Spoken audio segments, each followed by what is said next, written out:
All right, we're back. Someone had to get turned down. I know. It's Joe from the Vandals. We're talking about this hell of a lineup. When you saw the finished lineup, what did you think?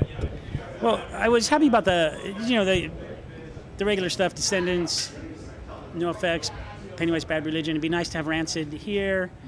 But when you see all the rest of the stuff, and you're playing in between Bouncing Souls and Lagwagon, you can't go wrong. I love it. Amazing stuff. Yeah. Now, when you were coming up, how did you get involved in playing music, and who were your musical inspirations? Well, when I first heard about punk rock, it was all about Devo and the Dickies and the Damned and the Buzzcocks, Sex Pistols, the Ramones. But in fact, the Ramones was the first punk record I got, and when I got it, we didn't know it was punk. We just got it. We thought it was a record that all the songs sound the same. Yeah. And then a name was given to it. And then I go, wait a second, I think I have this record. I went back, I go, I do have it. That's punk rock. I go, so I was way ahead of all my peers because I have, we all have heard about this. We're all like searching for an identity. We all want to be a part of it. And I'm like, I have an album. My friends at high school, it was I think it was 10th grade when this is all. Grew up here in SoCal? Yeah, Los Alamitos High School. I went, come over to my house, I'll play you some punk rock. And then it was like as a roadie for TSOL. And then I got. What was the first live punk rock show that I went to? Yeah. That would be the Ramones opening for Black Sabbath. Oh my God! At the Long Beach Arena, and they did a weird tour where it was Ramones versus Black Sabbath. Didn't they get pelted at that one? Yeah, it was very.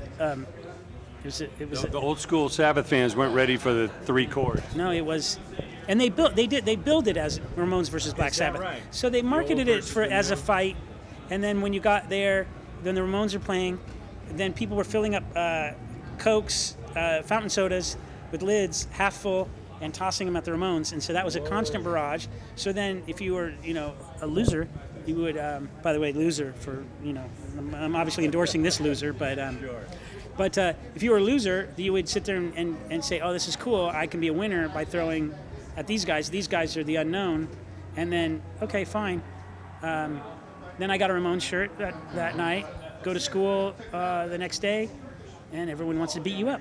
So it was kind of like the lines were drawn. They were divided. Yeah, and it never went back. But that was, you can see in Orange County, I would say it's different than other places. I don't know, where did you grow up? All over the place, but I was in Seattle, Vancouver area before this. Well, in Orange County, I want to check so I can lie to you and not have you verify it. Make sure you didn't grow up in Orange County. But in Orange County, that was the definitive day. That was the day that the punks made their enemies, and they made it from hippies. So the punks were not really ever against the jocks in my high school or around surrounding high schools. Yeah. The jocks were sympathizers. Hey, these guys got short hair, they're cool. The hippies, everybody hated the hippies. Hippies were bringing everybody down at that time. They didn't have the 60s to go with, and they were just smoking pot and wearing, terry cloth shirts and, like listening to Foghat. It didn't do anything for anybody. We had something exciting, and they hated it. 3 chords made them even more mad. How easy is it to get in a band? Yeah. Just 3 chords, and I never figured out which 3 chords those were, but I had a band, and we it was easy, and it really made them mad. Yeah. Well, you've got the unique distinction of taking a law degree and still playing in a band. What was the impetus to have that to fall back on? I think it's kind of people that go to law school are like overachievers that don't know what to do with their life. So after playing in the band for a couple years after college, I'm like, oh my God, I got to do something. So I went to law school. I got out. You never gave up the music. Never gave up the music and never practiced law, really. I went into television, and then I exited that for a while for music. Always thinking, I guess I'm done. I have a secretary in an office. And then 96 to 2006, just all music and all punk rock, all record label. And then at 2006, I'm back into TV, where I started. Yeah. Where are the opportunities these days in like programming or content? Well, I would say, think about it, 400 scripted television programs on today. I've heard that number. I don't know how true it is. 400 are on the air. Where do they get the writers for that stuff? Where do they get the producers? Where do they get the electricians, the casting, the makeup, all that stuff? So and the advertising supported business like that, there's still a lot in the ad sales. So I went back in, I started writing on a show that actually starts this Wednesday. It's called True Nightmares on Discovery ID. I got to get this straight. This Wednesday, October 14th at 10 p.m. And it's like spooky, crimey stories like Real Twilight life stories? Zone. They're all true. Twilight Zone, Night Gallery, One Step Beyond kind of stuff with a spooky host. How many episodes? Love it. We did 6 episodes that have 3 stories each. And then if we get a good number, we'll get a second season, and then I'll be very Move up happy. the ladder. Yeah, move up the ladder and get better at my job. And so I've been doing that, and I sold a script, like a pilot, backdoor pilot that'll probably be only available on video on demand and all that stuff. But Okay. I'm a new young 52-year-old writer in Hollywood. Yeah. But with the That's where the opportunities are. They're in Sure. TV. They're not in music. right. I want to ask Dan Kelly. Yeah, you Dan would Kelly, think- would you agree? The opportunities are in TV. He works in TV too. I work in TV. What's the question again? Opportunities. There's Yeah, to create opportunities in TV. content. Where's the opportunities for creative people? Well, new media is booming. Yeah. So if you want to create content for online companies or streaming companies, they want it. They want it. And there's tons of low budget to $1 million an episode Zillion budgets. cell Yeah. phones out there. Oh, there's that too. Yeah. I was just getting a job. I was just getting a job, just like, Yeah. hey, I want to get a job. There's 1,000 people on Game of Thrones, I want to be one of them. Well, Sure. that's a tricky one because that's a union set. So that door's a little a little harder to get in. little harder to get into. But there's So- more opportunities now to kind of create your own I would say in the last- thing and then go show and prove what you got. In the last year, there's finally been a resurgence of, at least in Los Angeles, of productions ramping up. There's about 4 times as amount of the productions working right now than were last year. So My that's good. show's non-union. Of course. Non-union, and that's Punk how rock, that's man. how I got You in. gotta- Right, but I think music is it's tough business. Yeah. So and it's a young person's game. So what am I? It's tough, and I'm not young. So, Right. so I like it. I like performing, but I don't have any goals in the music business. 0. I don't have one goal.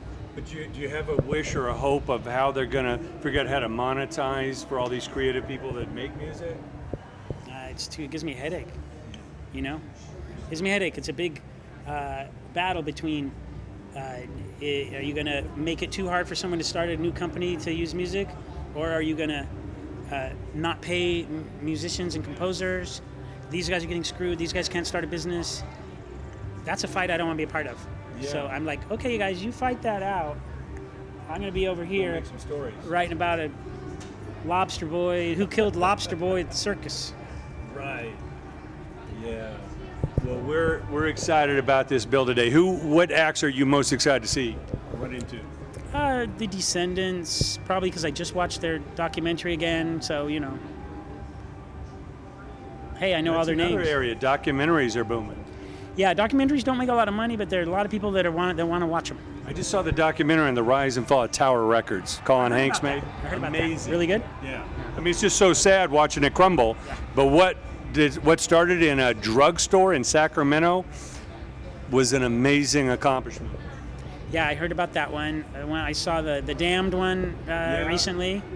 How was that? It's good. So I like that. It's no frills, Yeah. but the story's there. Raw. Yeah. And The Last Days in Vietnam. That's the one I'm in the middle of that one right now.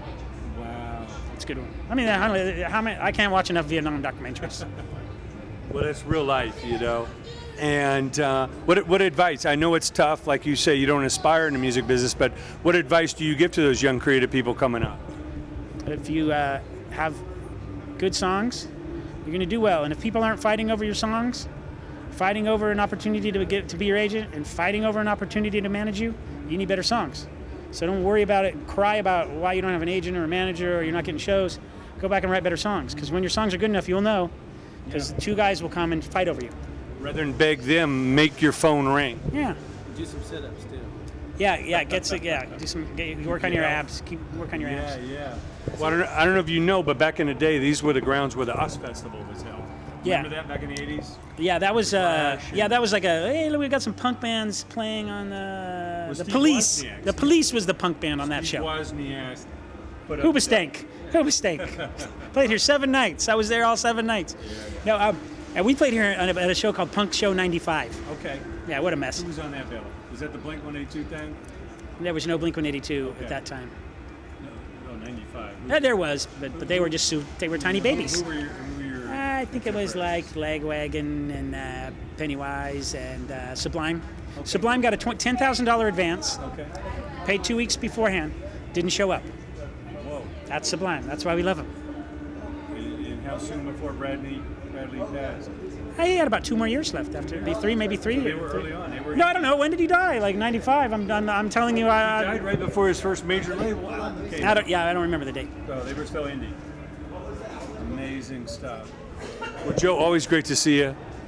Can't wait to see the Vandals on stage today. It's going to be an amazing show. Thanks for coming out. So, all right. Thank you.